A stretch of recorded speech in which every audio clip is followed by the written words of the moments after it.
여러분, 지난밤에 잠들기 전 마지막 순간에 무엇을 생각하셨습니까? 아침에 눈을 뜨는 순간 가장 먼저 떠오른 감정은 무엇이었습니까? 혹시 이런 경험이 있으신가요? 집에 혼자 앉아 있는데 갑자기 깊은 정적이 찾아옵니다. 시계 소리만 똑딱거리고 텔레비전에서 나오는 웃음소리조차 공허하게 들립니다. 그런 순간에 나는 정말 혼자구나라는 생각이 가슴 깊은 곳에서 올라오지 않았습니까? 60대, 70대를 넘어서면서 우리는 점점 더 많은 이별을 경험합니다. 함께했던 친구들이 하나둘 먼저 떠나가고 자녀들은 각자의 삶에 바쁘며 배우자마저 먼저 주님 곁으로 가신 분들도 계십니다. 이런 외로움은 단순히 사람이 주변에 없다는 물리적 고독이 아닙니다. 사람들 속에 있어도 가족들과 함께 있어도 느끼는 그 깊은 외로움 말입니다. 아무도 나를 진정으로 이해하지 못한다는 존재론적 고독입니다. 김 목사님은 이렇게 말씀하셨습니다. 외로움은 타락한 세상의 필연적 결과이며 동시에 하나님을 향한 영혼의 갈망이 드러나는 신호입니다. 오늘 우리는 이 외로운 길에서도 결코 혼자가 아니라는 하나님께서 우리와 함께 걸어가고 계신다는 확실한 진리를 성경을 통해 확인하려 합니다. 첫 번째 말씀 시편 23편 4절 죽음의 골짜기에서도 함께 하시는 하나님. 내가 사망의 음침한 골짜기로 다닐지라도 해를 두려워하지 않을 것은 주께서 나와 함께 하심이라. 주의 지팡이와 막대기가 나를 안위하시나이다. 다윗이 이 시편을 쓸 때 그는 단순히 아름다운 목가적 풍경을 묘사한 것이 아닙니다. 그는 실제로 생과 사의 경계선을 수없이 오가며 경험한 하나님의 임재를 고백하고 있습니다. 사망의 음침한 골짜기라는 표현은 히브리어로 차르마베트입니다. 이는 단순히 죽음만을 의미하는 것이 아니라 삶의 모든 절망적 상황, 모든 외로운 순간들을 포괄합니다. 우리의 인생에서 가장 어둡고 무서운 그 골짜기 말입니다. 여러분의 인생에도 그런 골짜기가 있었습니다. 아니, 지금도 그 골짜기를 걷고 계실지 모릅니다. 건강을 잃었을 때, 경제적으로 어려웠을 때, 자녀들과의 관계가 어그러졌을 때, 평생의 동반자를 먼저 보냈을 때, 그 순간들이 바로 사망의 음침한 골짜기입니다. 그런데 다윗은 여기서 놀라운 고백을 합니다. 해를 두려워하지 않을 것은이라고 말입니다. 두려워하지 않는 이유가 무엇입니까? 자신이 용감해서입니까? 상황이 좋아져서입니까? 아닙니다. 주께서 나와 함께 하심이라. 바로 여기에 외로움을 이기는 비밀이 있습니다. 하나님의 임재입니다. 히브리어로 임마디라는 이 표현은 단순히 근처에 계신다는 의미가 아닙니다. 내 안에, 내 옆에, 내 앞에, 내 뒤에 빈틈없이 계신다는 완전한 동행의 의미입니다. 김 목사님은 이것을 코버넌탈 프레전스라고 표현했습니다.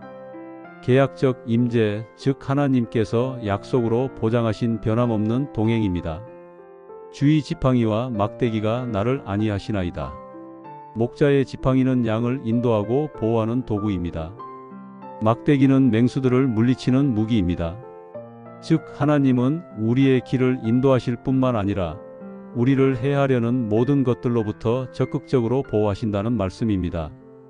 여러분이 지금 걷고 있는 그 외로운 길, 그 어두운 골짜기에서도 하나님은 여러분과 함께 걸어가고 계십니다. 여러분이 느끼지 못할 뿐입니다. 어떤 할머니가 이런 간증을 하셨습니다. 남편을 먼저 보내고 혼자 지내는 것이 너무 힘들었는데 어느 날 밤 꿈에서 남편과 함께 걷던 그 산책로를 혼자 걷고 있었어요.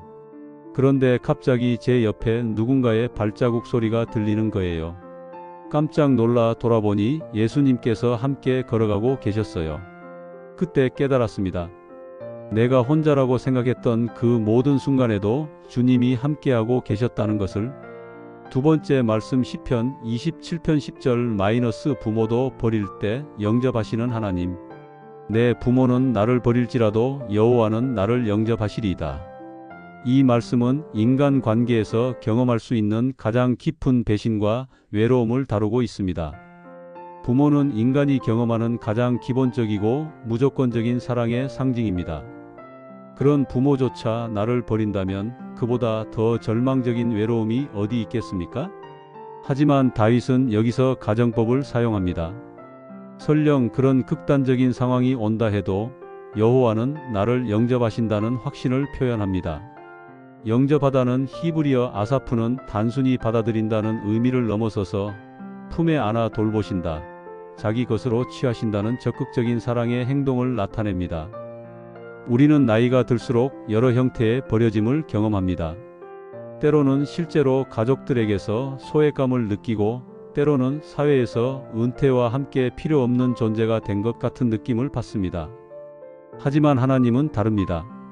하나님께는 은퇴라는 개념이 없습니다. 나이가 많다고 해서 쓸모 없어지는 일도 없습니다. 오히려 하나님은 우리의 연륜과 경험을 통해 더 깊은 사역을 이루어 가십니다. 김 목사님은 이렇게 말씀하셨습니다. 하나님의 사랑은 우리의 유용성에 기초하지 않습니다. 우리의 존재 자체에 기초합니다. 모세는 80세에 하나님의 부르심을 받았고, 갈렙은 85세에 헤브론을 정복했으며, 안나는 84세에 예수님을 알아보는 영적 통찰력을 발휘했습니다. 세 번째 말씀 이사야 41장 10절 두려움을 이기는 하나님의 약속. 두려워하지 말라, 내가 너와 함께 함이라. 놀라지 말라, 나는 내 하나님이 됨이라. 내가 너를 굳세게 하리라. 참으로 너를 도와주리라. 참으로 나의 의로운 오른손으로 너를 붙들리라. 이 말씀은 하나님께서 이스라엘 백성들이 바벨론 포로 생활이라는 극한의 외로움과 절망 속에 있을 때 주신 위로의 메시지입니다. 여기에 5개의 강력한 약속이 담겨 있습니다. 첫째, 내가 너와 함께 함이라. 이는 단순한 동행이 아니라 하나님의 현존입니다. 히브리어 임마크는 너의 편에 서서라는 의미도 포함합니다. 하나님이 우리 편이시라는 말씀입니다. 둘째, 나는 내 하나님이 됨이라. 이는 언약 관계의 선언입니다. 하나님께서 우리의 개인적인 하나님이 되어 주신다는 약속입니다. 우리가 하나님을 소유한 것이 아니라 하나님이 우리를 소유하셨다는 의미입니다. 셋째, 내가 너를 굳세게 하리라. 외로움은 우리를 약하게 만듭니다. 하지만 하나님은 우리에게 힘을 공급해 주십니다. 이는 일시적인 격려가 아니라 지속적인 능력 공급입니다. 넷째, 참으로 너를 도와주리라. 참으로라는 표현이 2번 나옵니다. 이는 하나님의 확실한 약속임을 강조합니다. 하나님의 도우심은 추상적인 것이 아니라 구체적이고 실제적입니다. 다섯째, 나의 의로운 오른손으로 너를 붙들리라. 붙들다는 히브리어 타마크는 꽉 잡고 놓지 않는다는 의미입니다. 우리가 하나님을 놓을 수는 있지만 하나님은 우리를 절대 놓지 않으십니다. 단카선 목사님은 이 말씀을 해석하면서 디바인 그립이라는 표현을 사용했습니다. 하나님의 소나기에서 우리를 빼낼 수 있는 것은 이 우주에 아무것도 없다는 의미입니다. 80대의 한 권사님이 이런 간증을 하셨습니다. 치매 초기 증상이 와서 많이 불안했는데 어느 날 이 말씀을 묵상하다가 깨달았어요. 내가 하나님을 기억하지 못할 수도 있지만 하나님은 나를 결코 잊지 않으신다는 것을. 네 번째 말씀 히브리서 13장 5절 영원한 동행의 약속. 내가 결코 너를 버리지 아니하고 너를 떠나지 아니하리라 하셨느니라. 이 말씀은 신약 성경에서 가장 강력한 하나님의 임재 약속 중 하나입니다. 원어를 보면 더욱 놀라운 강조법이 사용되었습니다. 결코 버리지 아니하고는 헬라어로 우메세아노인데 이는 이중 부정법입니다. 영어로 하면 I will never leave you와 같습니다. 절대로, 결코, 그 어떤 상황에서도 버리지 않겠다는 강력한 맹세입니다. 떠나지 아니하리라는 우메세 엔카탈리포로 역시 이중 부정법입니다. 완전히 고립시키다, 홀로 두다는 의미의 동사에 이중 부정이 붙어서 절대로 혼자 두지 않겠다는 뜻입니다. 문법학자들은 이런 이중 부정법이 헬라어에서 가장 강한 확신을 나타내는 표현이라고 말합니다. 하나님께서 사용하실 수 있는 언어의 모든 강도를 동원해서 우리와의 영원한 동행을 약속하신 것입니다. 김 목사님은 이것을 언셰이커벌 어슈런스라고 표현했습니다. 흔들릴 수 없는 확신입니다. 우리는 때때로 하나님이 우리를 버리신 것 같은 느낌을 받을 수 있습니다. 기도에 응답이 없을 때, 고통이 계속될 때, 외로움이 깊어질 때. 하지만 우리의 느낌과 하나님의 약속은 다릅니다. 우리의 감정은 변하지만 하나님의 약속은 변하지 않습니다.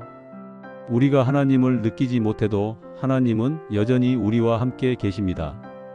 다섯 번째 말씀 시편 34편 18절 상한 마음에 가까이 계신 하나님. 여호와는 마음이 상한 자에게 가까이 하시고 중심에 통해하는 자를 구원하시는도다.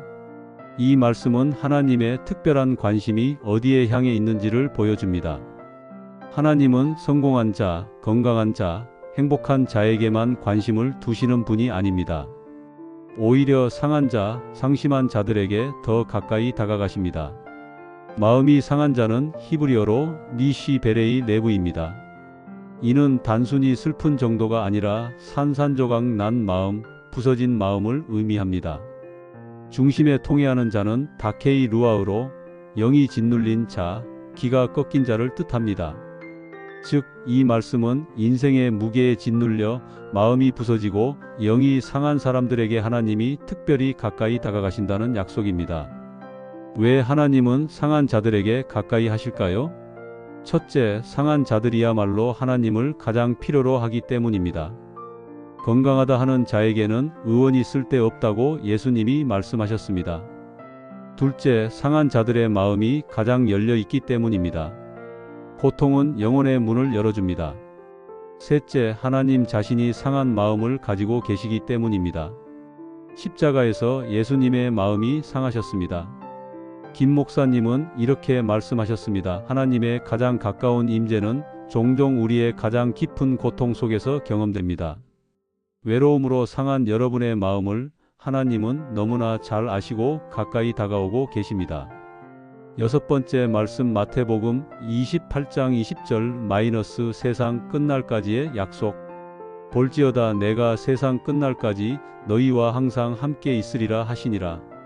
이것은 예수님께서 승천하시기 전에 제자들에게 남기신 마지막 약속입니다. 마태복음의 대미를 장식하는 위대한 선언입니다. 볼지어다는 이두라는 헬라어로 매우 중요한 선언을 할 때 사용하는 감탄사입니다. 주목하라, 들어라, 이것이야말로 가장 중요한 것이다라는 의미입니다. 세상 끝날까지는 헤오스 테스 신텔레이아스 투 아이오노스로 시간의 종료, 역사의 마감을 의미합니다. 즉, 시간이 존재하는 한, 이 세상이 존재하는 한 함께 하시겠다는 약속입니다. 항상은 파사스 타스 헤메라스로 모든 날들이라는 의미입니다. 좋은 날도, 나쁜 날도, 기쁜 날도, 슬픈 날도, 건강한 날도, 아픈 날도 모든 날입니다. 함께 있으리라는 에이미 매트 히몬으로 단순한 존재가 아니라 적극적인 동행을 의미합니다. 여기서 주목할 점은 예수님께서 나는이라고 강조하셨다는 것입니다. 다른 누군가가 아니라 바로 십자가에서 죽으시고 부활하신 그 예수님이 직접 함께 하시겠다는 약속입니다. 김 목사님은 궁극적 외로움에 대한 궁극적 위로라는 뜻입니다. 이 약속은 단순히 개인적인 위로가 아닙니다. 예수님은 교회 공동체를 통해서도 함께 하십니다. 두세 사람이 내 이름으로 모인 곳에는 나도 그들 중에 있느니라는 약속이 그것입니다. 지금까지 6개의 말씀을 통해 하나님께서 우리의 외로운 길에 함께 하신다는 확실한 약속을 확인했습니다. 그런데 중요한 것은 이 약속을 머리로만 아는 것이 아니라 일상에서 실제로 경험하는 것입니다. 1. 말씀을 통한 동행 경험. 매일 조용한 시간을 정해서 성경을 읽으십시오. 특별히 하나님의 임재를 약속하신 말씀들을 반복해서 묵상하십시오. 말씀은 하나님께서 우리에게 말씀하시는 방법이며 그 말씀을 통해 하나님의 음성을 들을 수 있습니다. 김 목사님은 성경은 하나님이 우리에게 보내신 러브레터라고 말씀하셨습니다. 그 편지를 매일 읽으면서 하나님의 사랑을 확인하십시오. 2. 기도를 통한 동행 경험. 기도는 일방 통행이 아닙니다. 우리가 하나님께 말씀드리는 것만이 아니라 하나님의 음성을 듣는 시간이기도 합니다. 외로울 때마다 기도로 하나님께 마음을 털어놓으십시오. 특히 하나님, 지금 여기 계신가요? 라고 솔직하게 물어보십시오. 엘리야처럼, 다윗처럼, 욥처럼 솔직한 감정을 하나님께 털어놓는 것을 두려워하지 마십시오. 3. 찬양을 통한 동행 경험. 찬양은 우리의 영적 시선을 하나님께로 향하게 합니다. 외로울 때 찬양을 부르면 우리의 감정이 변화되고 하나님의 임재를 더 선명하게 느낄 수 있습니다. 바울과 실라가 감옥에서 찬양할 때 하나님이 역사하셨듯이 우리의 찬양에도 하나님이 응답하십니다. 4. 자연을 통한 동행 경험. 하나님은 자연을 통해서도 우리와 소통하십니다. 산책을 하면서, 꽃을 보면서, 하늘을 바라보면서 창조주 하나님의 임재를 느껴보십시오. 시편 19편은 하늘이 하나님의 영광을 선포하고 궁창이 그의 손으로 하신 일을 나타낸다고 말씀합니다. 5. 공동체를 통한 동행 경험. 하나님은 교회 공동체를 통해서도 우리와 함께 하십니다. 혼자 있지 말고 믿음의 형제 자매들과 교제하십시오.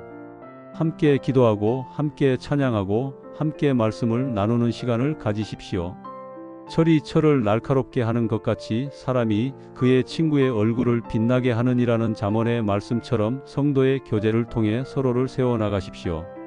6. 섬김을 통한 동행 경험. 외로움에서 벗어나는 가장 확실한 방법 중 하나는 다른 사람을 섬기는 것입니다.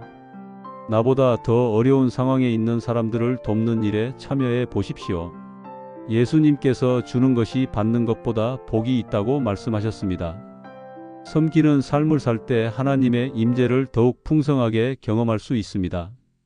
실제 간증 첫 번째 김 권사님. 남편을 먼저 보내고 5년간 혼자 살면서 정말 힘들었어요. 특히 밤이 되면 외로움이 몰려와서 잠을 이룰 수가 없었죠. 그런데 매일 새벽 5시에 일어나서 시편 23편을 읽고 기도하기 시작했어요. 처음에는 습관적으로 했는데 몇 달 후부터는 정말로 주님이 함께 계신다는 것을 느끼기 시작했어요.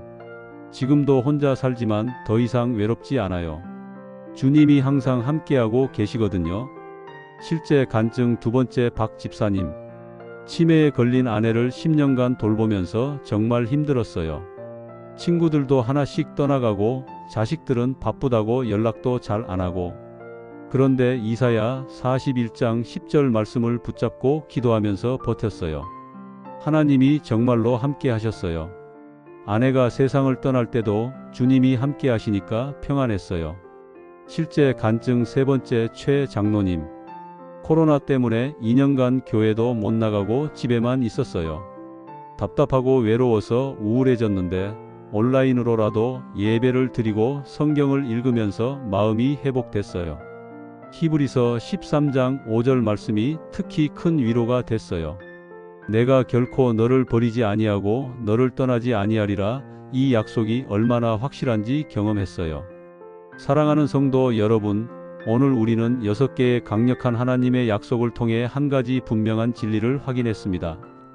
우리는 결코 혼자가 아닙니다. 시편 23편에서 다윗이 고백했듯이 사망의 음침한 골짜기를 걸을 때도 하나님이 함께 하십니다. 시편 27편에서 선언했듯이 부모조차 우리를 버릴지라도 하나님은 우리를 영접하십니다. 이사야 41장에서 약속하셨듯이 하나님의 의로운 오른손이 우리를 붙들고 계십니다. 히브리서 13장에서 확약하셨듯이 하나님은 결코 우리를 버리거나 떠나지 않으십니다. 시편 34편에서 보증하셨듯이 하나님은 상한 마음을 가진 우리에게 가까이 오십니다. 마태복음 28장에서 선포하셨듯이 예수님은 세상 끝날까지 우리와 항상 함께 하십니다. 이 모든 약속들이 단순한 위로의 말이 아니라 하나님의 변치 않는 언약임을 믿으시기 바랍니다. 김 목사님은 이렇게 말씀하셨습니다. 하나님의 약속은 우리의 감정보다 더 확실하고 우리의 상황보다 더 강력하며 우리의 미래보다 더 보장되어 있습니다. 오늘 여러분께 드리는 한 가지 구체적인 도전은 이것입니다. 21일 동안 매일 아침 오늘 살펴본 6개의 말씀 중 하나를 선택해서 그 말씀과 함께 하루를 시작하십시오. 월요일에는 시편 23편 4절, 화요일에는 시편 27편 10절, 수요일에는 이사야 41장 10절, 목요일에는 히브리서 13편 5절, 금요일에는 시편 34장 18절, 토요일에는 마태복음 28편 20절, 주일에는 가장 마음에 와닿는 말씀을 선택하여 매일 그 말씀을 소리 내어 3번 읽으시고 5분간 묵상하시고 하나님께 오늘도 함께해 주시옵소서라고 기도하십시오. 21일이 지나면 여러분의 외로움을 바라보는 시각이 완전히 달라질 것입니다. 하나님의 임재가 여러분의 일상 속에서 살아있는 현실로 경험될 것입니다. 외로움은 우리가 극복해야 할 적이 아니라 하나님을 더 깊이 경험하게 해주는 통로입니다. 외로운 그 순간이야말로 하나님의 음성을 가장 선명하게 들을 수 있는 거룩한 시간입니다. 여러분의 남은 인생이 하나님과의 더 깊은 동행으로, 더 풍성한 임재 경험으로 채워지기를 축복합니다. 더 이상 나는 혼자다라고 말하지 마시고 하나님이 나와 함께 하신다라고 고백하며 살아가시기를 주님의 이름으로 축원합니다. 기도로 마무리하겠습니다. 사랑의 하나님 아버지, 오늘 이 귀한 시간을 통해 당신의 변함없는 사랑과 확실한 동행의 약속을 다시 한번 확인하게 하시니 감사합니다. 외로운 길을 걷고 있는 모든 성도들에게 당신의 임재가 살아있는 현실이 되게 하옵소서. 21일의 도전을 통해 매일 당신과 더 깊이 동행하는 은혜를 허락하옵소서. 예수님의 이름으로 기도드립니다. 아멘. 말씀이 좋으셨다면 구독과 좋아요 눌러주세요.